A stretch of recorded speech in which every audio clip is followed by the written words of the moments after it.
What's going on, guys? BladeZilla here, and today I've got another brand new one for you from Shirogorov. If you would have recalled, I've done now a video on a couple different variations of this knife. This is the F95NL in black, and I've done a purple and as well a copper. A reminder, this is a pretty casual video. We're going to just take a look at this knife, do some comparisons. I've got purples and coppers beside me here as well that I figure I'm going to show off, in addition to this black, a little more subdued version of the new Gen 5 F95. And that's going to be kind of it. It's going to be a pretty casual video, so fill up your beer, grab a whiskey or a club soda or coffee like I've got, and kick back and relax. As a reminder, guys, second reminder I guess, BladeZilla.ca is my website. I've got a lot of the knives featured on this channel available for purchase in Canada and US. So there you go. I literally just took pictures of these knives, not these ones, but different ones, and posted these up, and now I'm filming this. So I've got the black F95 somewhere in here, third one down. There you go. Bada bing. So there you go. F95NL, a bunch of new stuff in there as well for the Shiro world, and gonna be looking at carrying some Microtech as well. So put a couple of those guys in there. So there you go. Alright, enough of the shout-outs, but you know I have to do it. People often ask, what is the website? And it's surprising. It's in the name of the YouTube channel. And I think there's a link somewhere on there as well. But anyway, the Gen 5. Here we go. I don't want to toot my own horn, but I did predict they would be making other colors of these. So when the purple and copper originally launched, they were both kind of colors that I didn't really expect that you'd launch a new knife with. And I assume, I'm like, you know, if they're doing copper and they're doing purple, it wouldn't shock me if there's a black, just standard black coming. And I think I said, you know, probably black, probably a white. You know, they really like their reds and blues. You know, are we going to be surprised if those are a couple of the ones to follow? I wouldn't be. But anyway, the sleeper of the group, the F95NL Gen 5 in black. Let's just take a moment here, take it in, check it out. I'm not going into incredible detail like I have on some of the other ones, because that's not the whole point of this. But I guess just because there's going to be people that are probably going to want to see the comparison to start the video, I'm gonna throw down on the comparison here real quick, and then I'll get into kind of measuring the knife and weight and all that stuff. So there's an F95 copper, there's an F95 purple, and maybe I should do this, separate them just a wee bit, because apparently we're using Scottish words today. So there you go. There's kind of a direct comparison. So you've seen the black. I've done a video on this purple, and lots of color in there. And reminder, I've got like a 3-foot light on top of me here that kind of hides a lot of these colors, but it sure does make a lot of these brighter colors pop out of here. So there's your purple. Pretty cool. And they're all different, all unique. So some will have obviously the purple down here. Some will, you know, kind of branch off in other directions. Some will actually have very little, and others will have a huge amount of them, because it's just kind of, you get what you get. So there's the copper version. Both of these are actually pretty good examples, just because there's a good amount of copper, good amount of kind of some white in the background, some clear coat. Just a good overall comparison. It's all the same knife in every way, same blade steel, same finish all over the place. That I can tell. I haven't actually looked at them too closely, but there's your copper. And one last time I will show you guys just the full black Techno Carbo. There you go. So we're going to focus on this one, but I figured because at this point, anyway, when I'm filming this video, these are the only 3 colors they have launched, as far as I'm aware, and it's the first time when I did my first video, I think I only got purples, and then I got coppers, and there was zero overlap between them. And then black came in, and then a restock on these came in. So it's great to have at least three. You know, every now and then some stars line up. But yeah, figured why not at least have a couple examples for the time being. So anyway, let's move these off and put those away. Those are not the ones we're looking at today. So let's get started. So we've got a real nice, obviously like a inlay on top of this knife. Looks terrific. It's black Technocarbo versus you know, some of the other colors, purple, copper. You know, in the other video, one of the first things I noticed was if I'm looking at the inlay itself, look at how much it pops at the top. Maybe I should roll it this way. Look how much of that inlay is actually lifted off the titanium at the top versus the bottom. So to me, and I don't know if they're advertising this, to me, I don't think this inlay is actually parallel to the frame. They actually kind of elevated the top, which makes gripping this real comfortable and just an overall really nice experience. It fits your hand quite well. It feels the part. You know, it brings me back like to kind of like the Hattie Magnetic. You get a little bit of a feel. Yeah, it feels real good. You know, black is to me the sleeper of the three that are available right now because, well, it's just classic. It's nothing fancy. It's just timeless. And, you know, purple is probably the loudest because, you know, what knife brand is doing purple right now? Copper, you know, black and gold works so well, in my opinion. I love that combination, but black itself is always timeless. So the inlays I don't know how they bond those in. Can we actually see through? I can't remember if we get any of them inside. I'm going to grab my little light here. If any of those inlays actually pop through the frame. Some of them do. I don't think this one does. It's tough to kind of see, and I'm not even looking to see if the camera's looking at what I'm trying to look at, but I think these are slapped on top. They're kind of like machined out spots, and they bond them in somehow. As kind of a reminder, you know, the F95 is Shirogorov's Sebenza, for lack of better words. This is their original super fancy kind of high-end folder, 4-inch blade, which we're going to measure up here. F95 being metric for millimeters for the blade length. Fun fact. So F95 folder, 95 mil blade. So overall length should be 8 3/4, somewhere in that range, depending on how accurate my tape measure is. And blade length, we're looking at right around 4 inches. Handle length should be under 5, 4 3/4. So there you go. How that fits in the lineup? Well, there's one size knife bigger than this, called the 111, meaning 111 mil blade, which is a pretty uncommon knife to actually get in the production world. I've only had maybe half a dozen of those actually come through. Recently this year they launched the Stellar, which you'll have seen many variations of this knife on the channel over the last little while, but here's a production Stellar M390. The first production Stellar was a little blue ano, and they put an S90V blade on that. So this is a standard production M390, super cool knife. It ticks all the boxes for features that Shirogorov has done really good stuff with lately, until they made this F95. So they have added some stuff, but overall it's a very well done knife, and very impressed with it. When we size down from there, I think that's an 85 mil blade. I just want to show you real quick here. 3 5/8, something like that. A little over 3 1/2, 3 5/6, or what is that? 5/8, yeah, something like that. So just for reference there. And then from there we go into production neons. And neon is their, think of it as a bug out. It's a little chunky bug out of titanium, and 3 1/2 inch, I believe, is what that one is.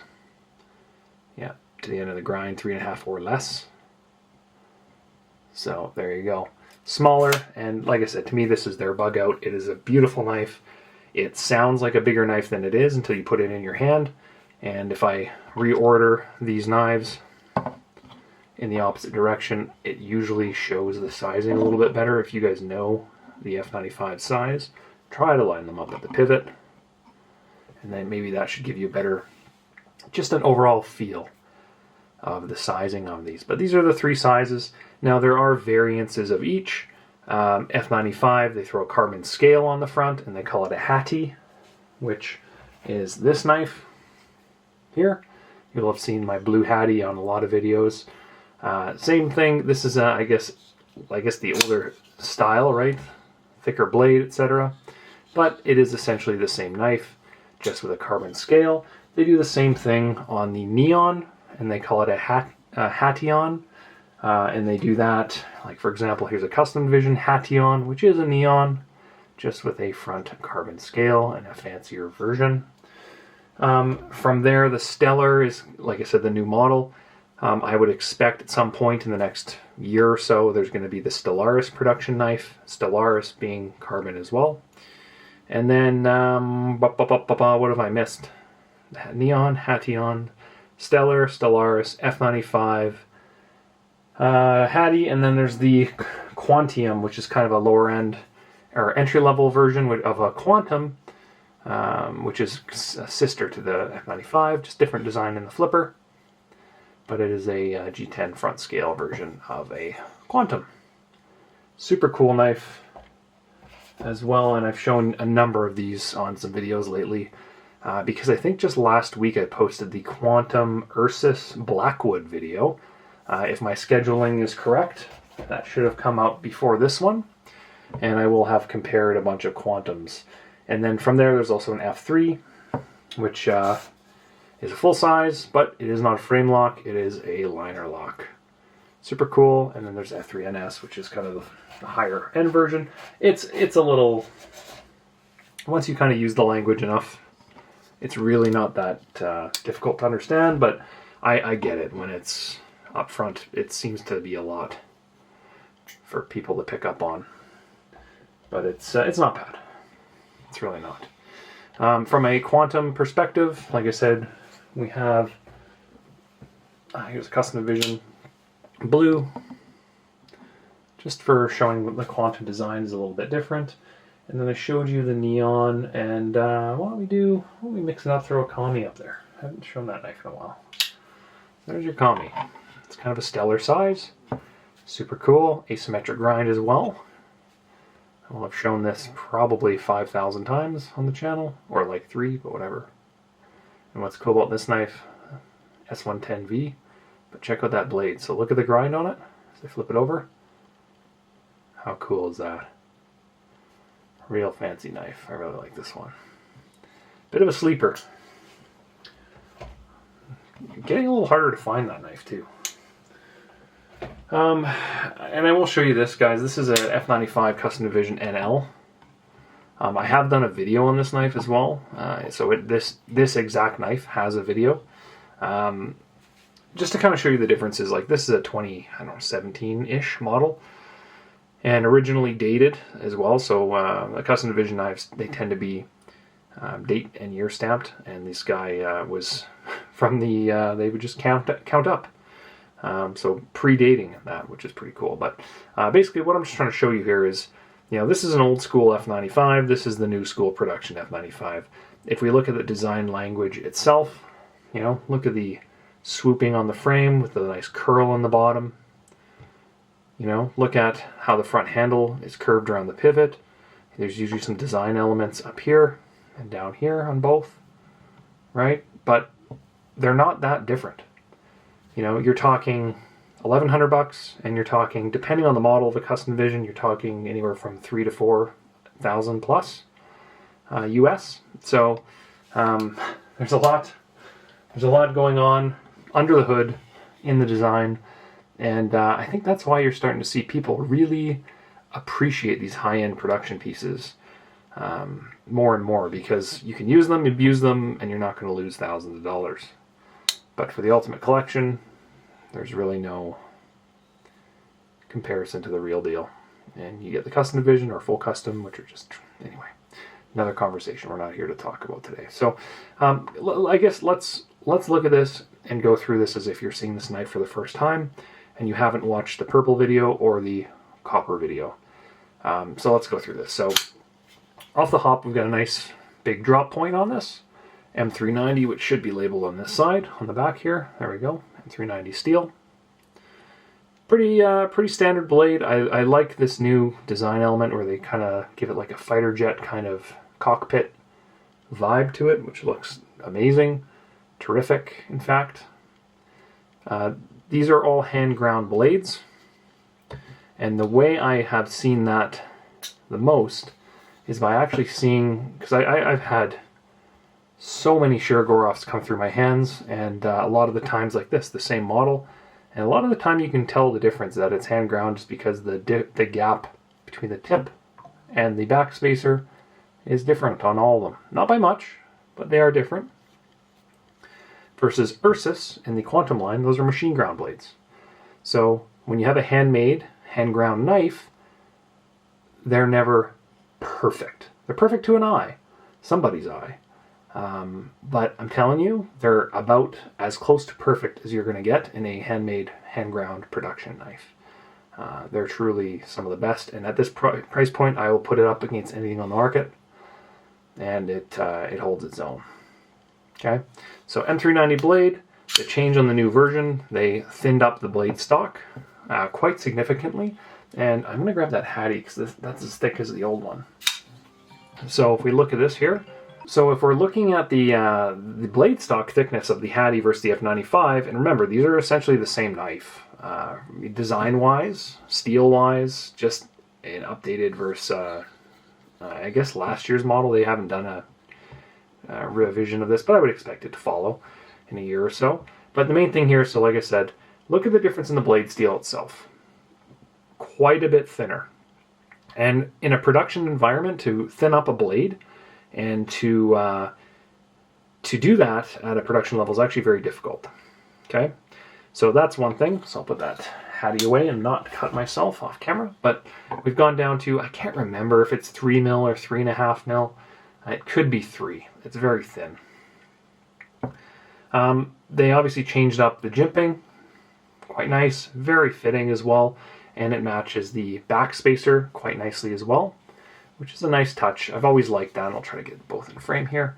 I've always liked when Shirogorov kind of does the little matchy backspacer jimping thing. That's just a nice design element. As we go down the blade, it's pinched in the middle, and then at the end here, it's kind of got a little bit of expansion out to provide some additional strength on the tip.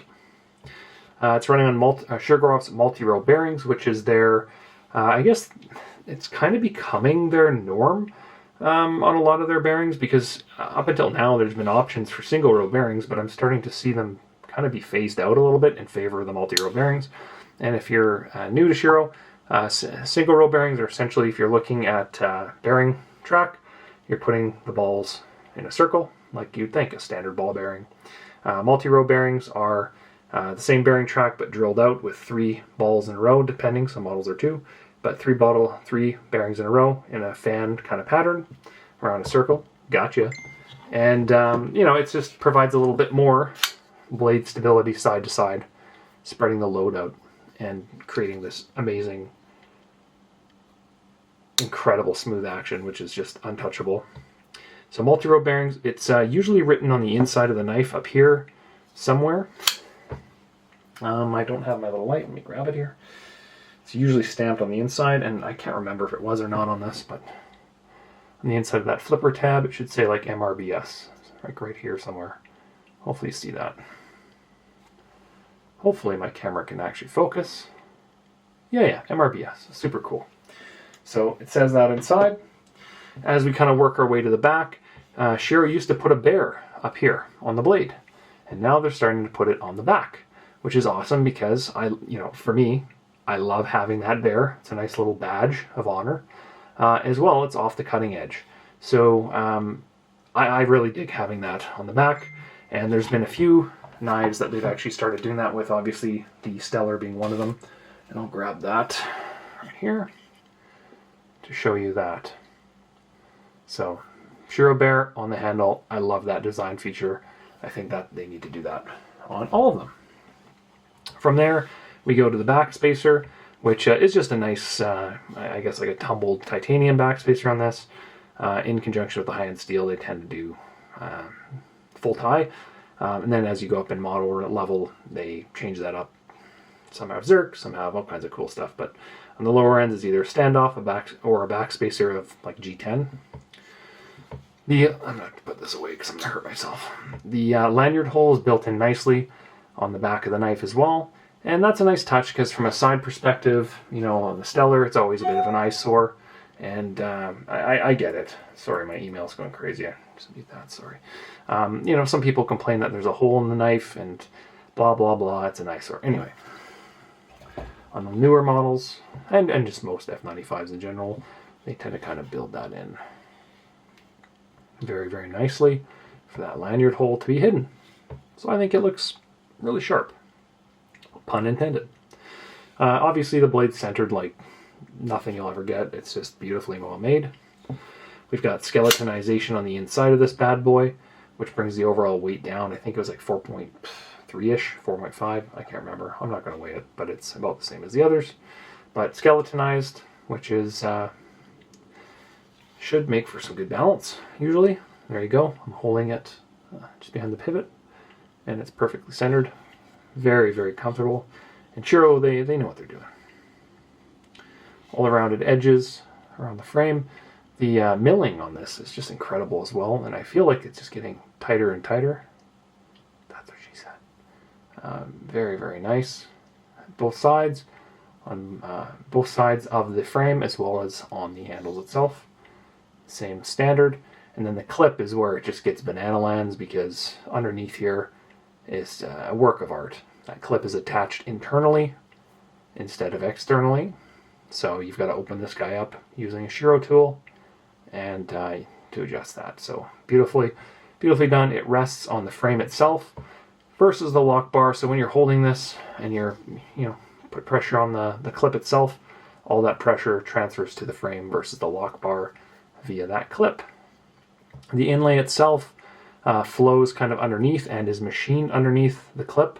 It doesn't just end, and at the edge there, see how it's kind of, there's a cutout for the clip to lean onto the frame. It doesn't just end there.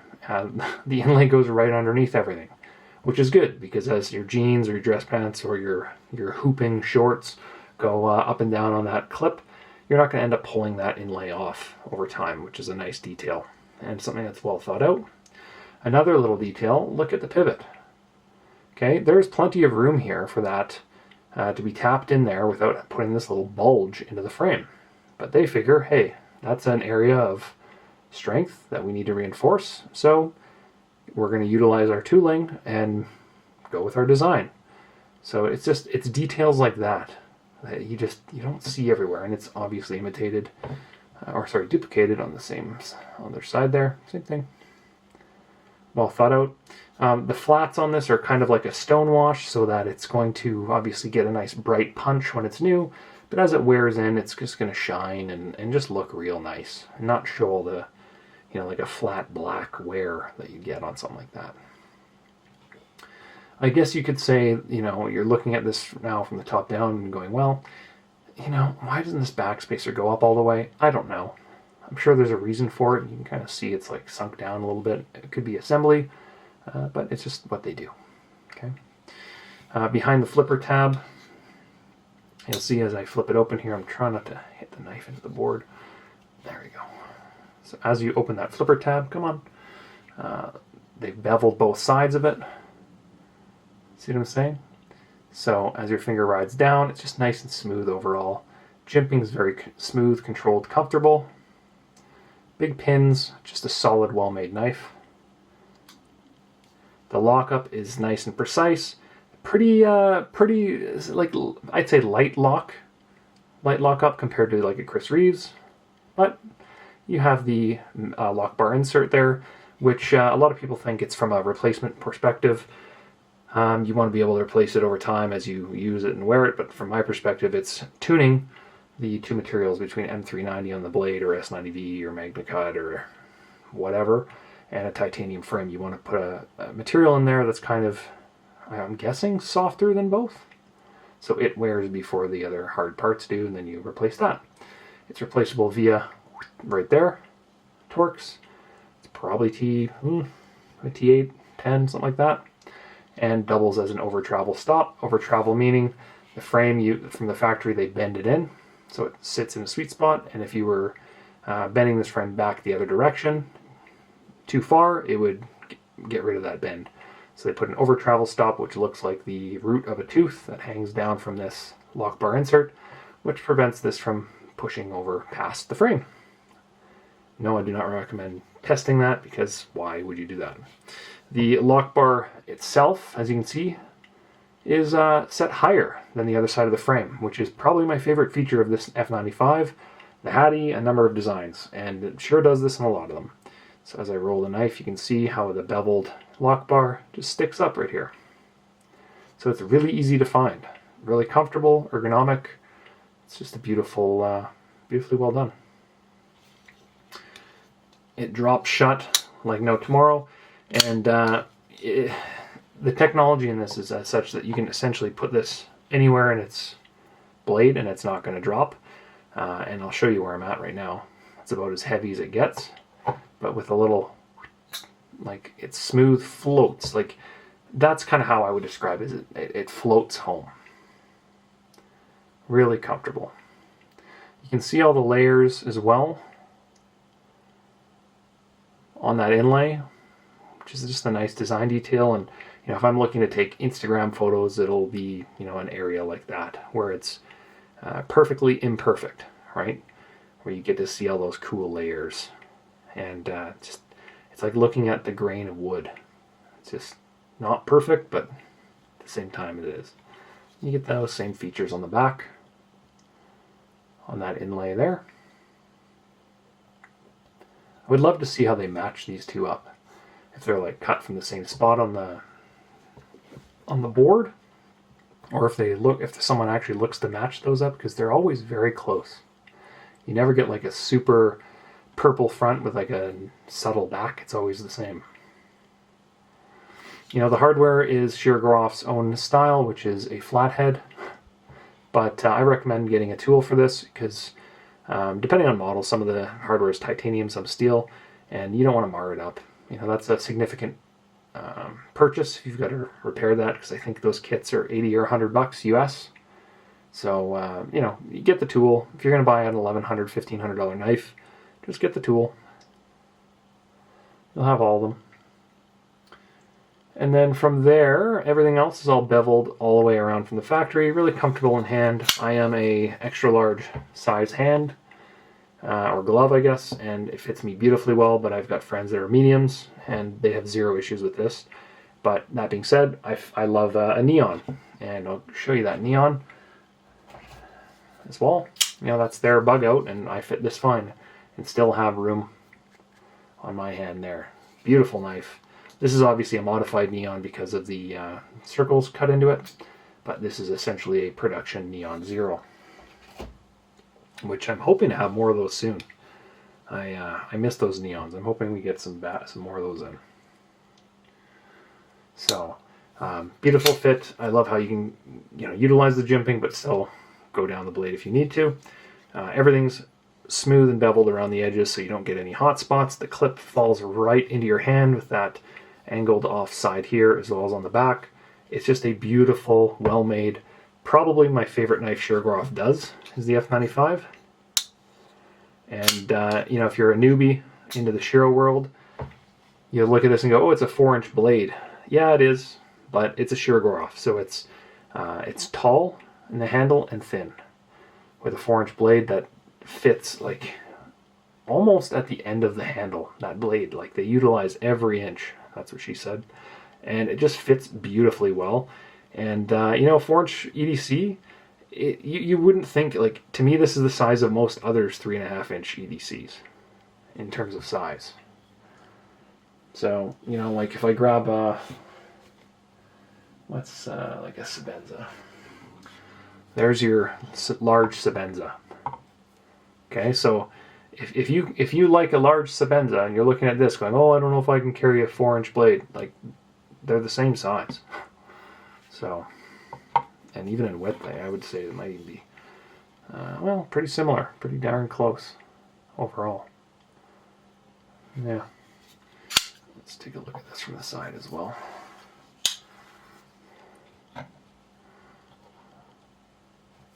There you go. Look how much longer that is folded out than the other knife too. Isn't that just crazy? That is a Thunderbird Gear Sebenza S45, just